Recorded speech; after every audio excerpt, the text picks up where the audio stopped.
आज की इस वीडियो में मैं आप लोगों से प्राइड एंड प्रेजुडिस जो जेन ऑस्टन की फेमस नोवेल है उसकी इंपॉर्टेंट थीम्स को डिस्कस करूंगा। दोस्तों मेन आइडिया जो है इस नोवेल का वो भी डिस्कस करूंगा और किस तरह से सोशल कमेंट्री की है यहाँ पर कॉमेडी के थ्रू यहाँ पर जेन ऑस्टन ने, वो भी समझाऊंगा। चलिए शुरू करते हैं, मिलता हूं इस वीडियो के एंड में।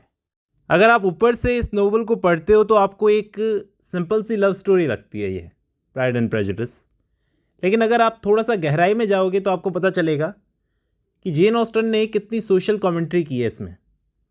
आपको उस वक्त की सोशल लाइफ के बारे में दिखाने की कोशिश की है कि उस वक्त जिस वक्त जेन ऑस्टन लिख रही थी, औरतों की शादी से इम्पॉर्टेंट कोई सब्जेक्ट नहीं होता था इंसान की लाइफ में।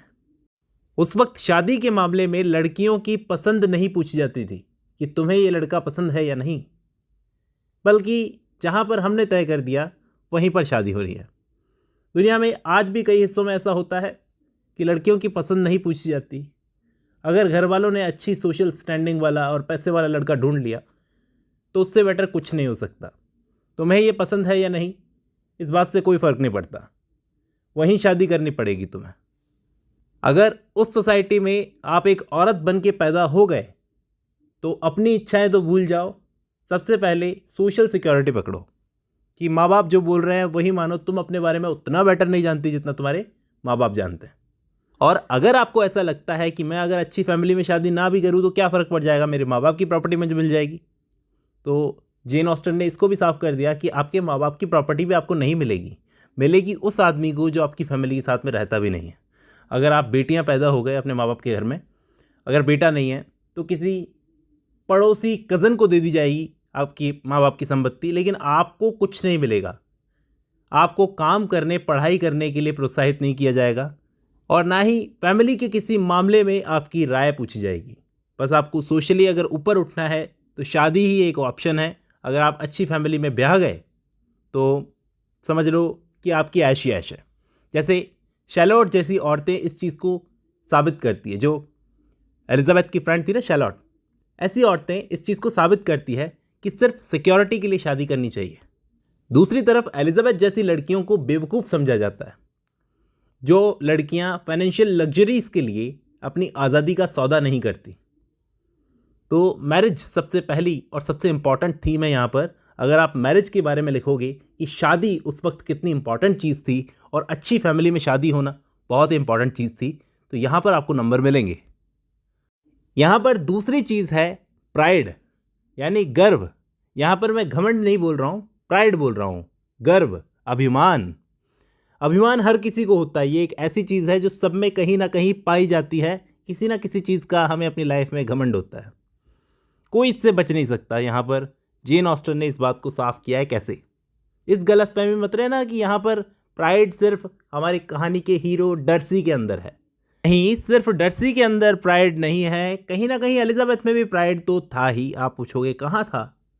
माना डर्सी को अपनी सोशल सिचुएशन पर गर्व था थोड़ा सा कि मैं जहाँ हूँ वहाँ दूसरे लोग नहीं हैं तो मुझे गर्व होना चाहिए, प्राइड होना चाहिए।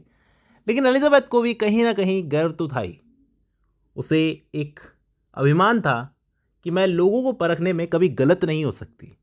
उसका घमंड उसको सही फैसले लेने से रोकता है।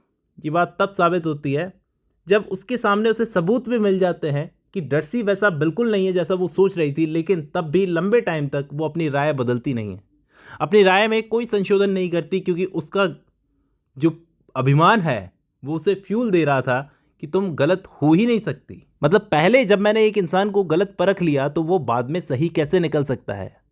मैं तो लोगों को परखने में गलती कर ही नहीं सकती।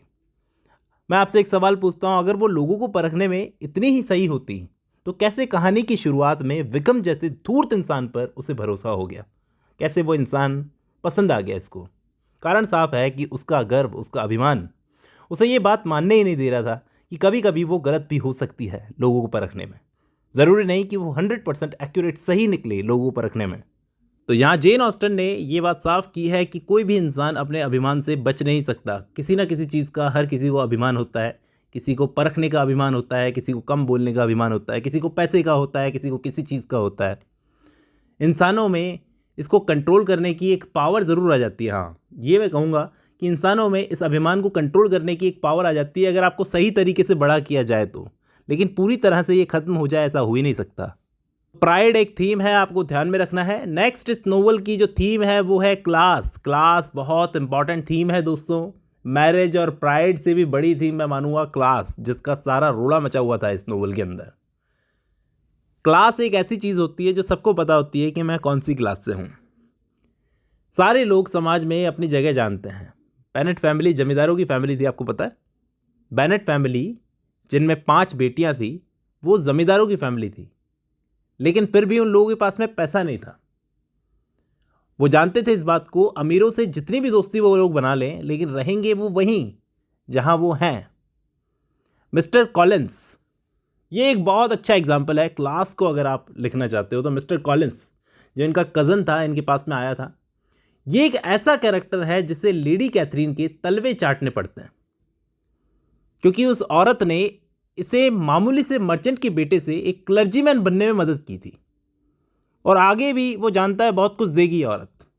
ये इन एहसानों के तले इतना ज़्यादा दबा हुआ है कि इस तरह की चाकरी करने से ये अपने एहसानों को चुका रहा है। इस नोवेल में एक सीन है जब वो एलिजाबेथ के सादे पहनावे को लेकर उसकी इंसल्ट करता नजर आता है। तो ये क्लास का रोड़ा हमें पूरी नोवेल में बहुत सारे कैरेक्टर्स के दिमाग में घूमता नजर आता है। अब जब आपने ये वीडियो खत्म कर लिया तो मैं उम्मीद करता हूं आपको इसकी थीम समझ में आई होगी दोस्तों। हर वीडियो में कुछ नया मिलता है, मैं पुरानी कोई भी बात रिपीट नहीं करता। चलिए आज की इस वीडियो में बस इतना ही, मिलता हूं नेक्स्ट वीडियो में।